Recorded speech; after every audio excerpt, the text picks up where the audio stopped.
I'm Danny Otto. Welcome into an all-new episode of That Recap Show. Now, before we get into the episode, just want to issue major spoiler alert. We are going to be going over everything that happened in episode 4 of season 3 of The Bad Batch. So if you haven't watched that episode yet, you may want to pause this video, head over to Disney Plus, check out that episode, and then come back and enjoy the breakdown. Now, with that out of the way, let's start the show. Poppin' Off presents That Recap Show.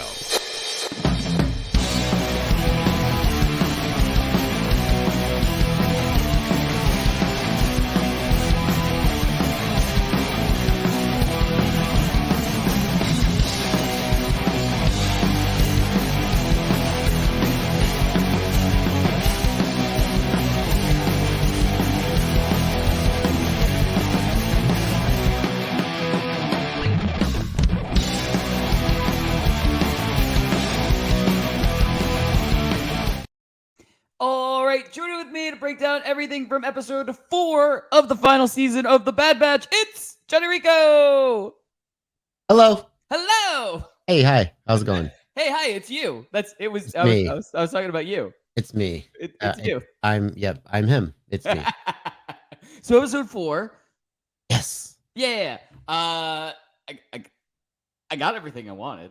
I mean, that's the quickest statement I could say. Like, after talking about, from the last 3 episodes and what I wanted to see kind of happen sooner rather than later, I got it. So I can't really complain. It was a very good episode. I felt like it went by really quick, and I was telling you, I had to go back and see the run times for the other episodes. Nope.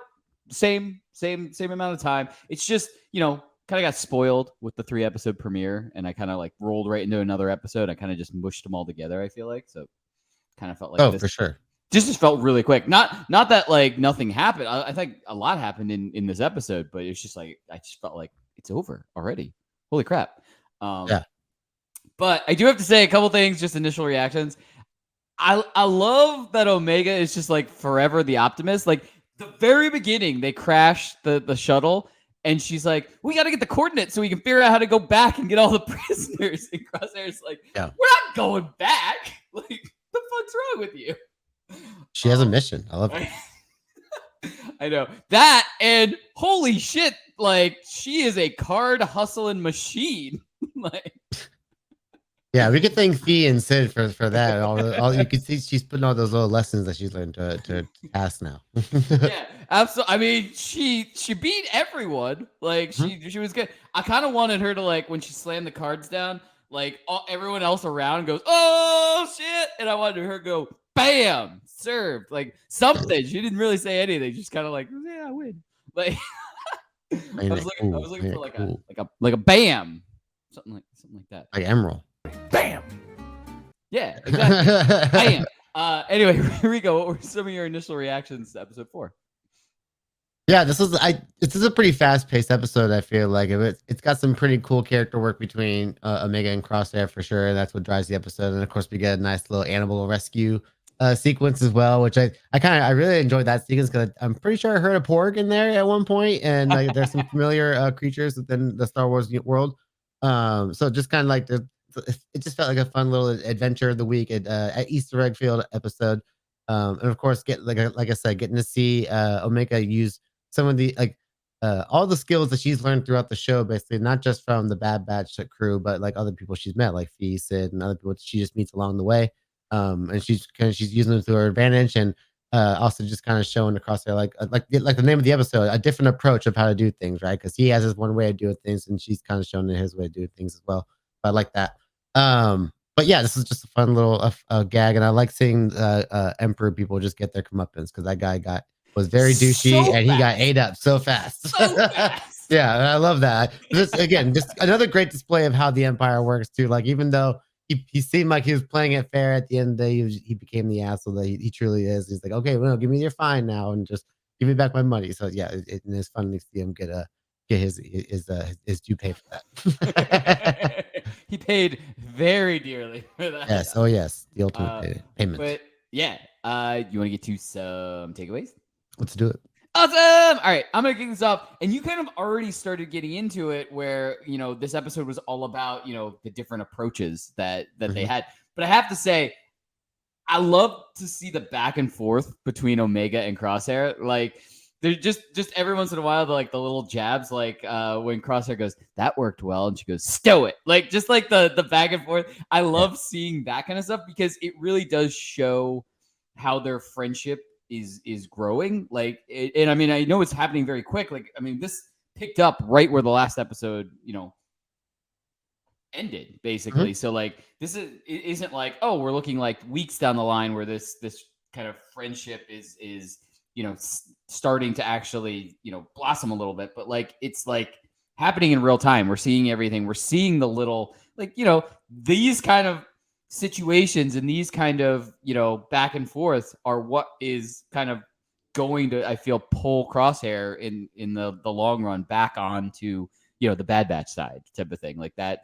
That's why I was saying in like our first recap video, which was on 3 episodes, was that this friendship is very important in the development of Crosshair and the return of Crosshair to like the Bad Batch crew in general type of thing. And we're getting that through Omega and Crosshair kind of going back and forth and back and forth.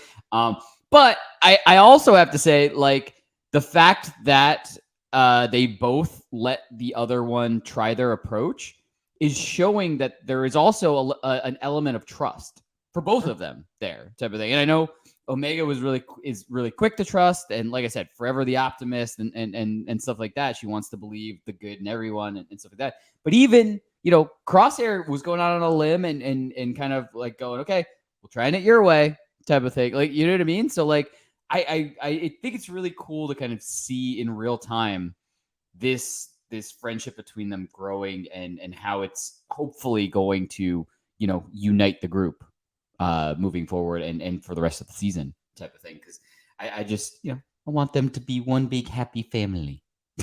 But Rico, what were some of your takeaways? Yeah, so we really wanted to see at the end of the episode here, which is kind of getting that great reunion scene at the end when they escape that planet, and Omega's like, I sent out a signal, we're gonna go meet them somewhere. And I thought for a second it was gonna be Pabu. I keep thinking I want to see Pabu right now so far. I love that little island planet. I just want to see them all hanging out there so bad. But I thought that was gonna be meeting them. I'm like, no, you can't be leading them like directly where your hiding spot is. So Right. okay, they met. It looked like they were outside of Tatooine or something like that, because that's what the planet they were outside of kind of reminded me of. Like they were just on one of the moons outside of Tatooine. So that'd be pretty cool if that's what that was. But we finally get the reunion between Omega, Hunter, and Wrecker, which was really touching. You just see how much all those characters mean to each other just in that reunion state. Just first of all, the first reunion between Omega and Wrecker was just really great because just like that playful energy, and then of course like the kind of father-daughter relationship that her and Hunter have kind of plays in right after, and that's where like the more emotion hits right there.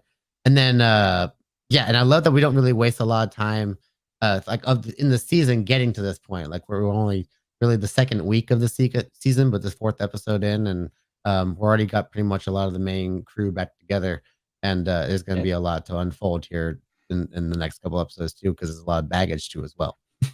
Yeah, absolutely. And just like you, I'm really happy that we got, like, I mean, I was saying it, for predictions, like our last video, I was saying I hoped that reunion happened sooner rather than later, because not that I wanted to get it out of the way, but like I want to get into the meat of the season type of thing. I want to figure out what is going to lead this to the end of the season. I mean, we know this is the final season, so like we need a lot of stuff to happen. And I didn't want like the reunion to kind of be a big build-up element of half of the season. We don't get it until like the mid-season finale or anything like that. Like I like that we got right there. It pretty much as soon as we possibly could. Just like you said, second week. I mean, I know it's the 4th episode, but still second week. Really cool. And yeah, I got exactly what I wanted. I'm excited to see if we'll get a reunion with Rex and Echo meeting up with the rest of the team too. Kind of just to round out the team, because it's still only 4 of them at this point, with the addition of Omega and Crosshair. So, might be a little bit better to have, a 6-person team moving forward. But Rico, you want to get to some predictions? Yeah, let's do it. Awesome. All right. Why don't you kick off predictions? Okay, so I left off a little bit there at the end from the end of the episode where we got the touching reunion between Omega, Hunter, and Wrecker, but there was also another reunion there that we didn't really touch on, which was now it's Crosshair is now back with his crew, and I really love the way that they framed the particular shot of him coming off of one ship and then them being on the other side, and there's it's just kind of like those classic kind of like Western showdown type of shots, from far away, seeing both side by side. But like you were saying earlier, though, like Omega is gonna kind of be like that through line to kind of getting them back into on good graces again. Maybe not totally good graces, but at least trying to work their way back into mending that old beef that they have. Because Wrecker definitely did not look happy to see him after for a while. So yeah, I'm really looking forward to kind of like maybe this episode, next episode, the episode like maybe next couple of episodes. Them kind of working through like that little, they're in a bad batch, I guess you could say. Like they're a little rough patch in their relationship. And I want to see them kind of work through that baggage and start to mend fences. So yeah, I'm very excited to see how those scenes are going to be written. Just kind of seeing them go head to head, kind of like argument wise, like just a good old brotherly love. Yeah, I mean, I'm there for it. I definitely think that's gonna happen. And just like you said, I think Omega's gonna have to be that bridge, that glue that's gonna keep everybody together. She's gonna tell them you need to give them a chance. Like, you know what I mean? She's going to. You can already hear her, giving that talk of we're working together. We're not leaving Crosshair. Like, you know what I mean? Like, I can already feel Omega's like speech on family and stuff like that. Yeah, and with them losing tech, they can't be. They're not really in a spot to be being like throwing away one of their own too. They're gonna have to find a way to work through whatever they're going through. Exactly, and just they gotta work together. Exactly, and in addition to that, I mean, we got Hemlock right on their tail. Like at this point, like he was already at the. I mean, I get they were leaving, but he was already on the planet that they had crashed with the shuttle. So he's like one planet behind them, and they're tracking the shuttle that they just landed. So like. Yeah, I mean, we got Hemlock like following them really close. Yeah, I like how they followed up that scene too with Crosshair being like, "We got to ditch this thing right away," because they're already tracking it. But I was noticing in this episode that we've already seen signs of it in Crosshair. He's got the little hand tremor, and his aim's not exactly like what it used to be. Like it's especially because he's a modified clone. But we're starting to notice a little bit of a tremor in Hemlock as well, and I'm wondering if some of the experiments that he was maybe doing with Crosshair are linked in some way. Maybe he did something with him that there's a lot of things going on with Hemlock, like him not being able to be affected by some of the sleep gas in past episodes. So yeah, I'm very curious to see what's going on with Hemlock on like a deeper level here, because this guy's got some stuff up his sleeve. He's got some stuff. Yeah. Yeah, I'm very interested. Just like you said, I mean, our last recap video, Hemlock's a good enemy, is a good bad guy for this season type of thing, and I'm really curious to kind of see what his chessboard is going to start looking like. Like I mean, we already know he's playing chess, and so like I'm interested to see like if he's always going to know where they are, and now he's just like going through the motions to kind of trick them to thinking that they ditched him type of thing, and he's just gonna surprise, I'm here type of thing. Like I'm very curious. Like he could have easily put like a tracker in Crosshair or something like that. You know what I mean? Like, like I'm just trying to think of chess. Like you know what I mean? Yeah, I really like that first scene with him and Nalase too, where she was talking about like of all the times you've taken her blood samples and it's not, it just haven't worked, and then the one time we don't do it, she says like, "Oh, false positives happen all the time." Like that's the mental chess between those two characters that I really enjoyed as well. Yeah, that was a really good scene too. Yeah, really good stuff. But yeah, solid fourth episode. And I guess there's nothing left to say except for that's what we think. Let us know in the comments below. What did you think of episode 4? And were you super excited for the reunion? Did you think that we were going to get it this quickly? And as always, don't forget, like, subscribe, and turn on notifications to hear about all of our latest audio and video podcast releases. Bye, everybody! Poppin' Off presents That Recap Show.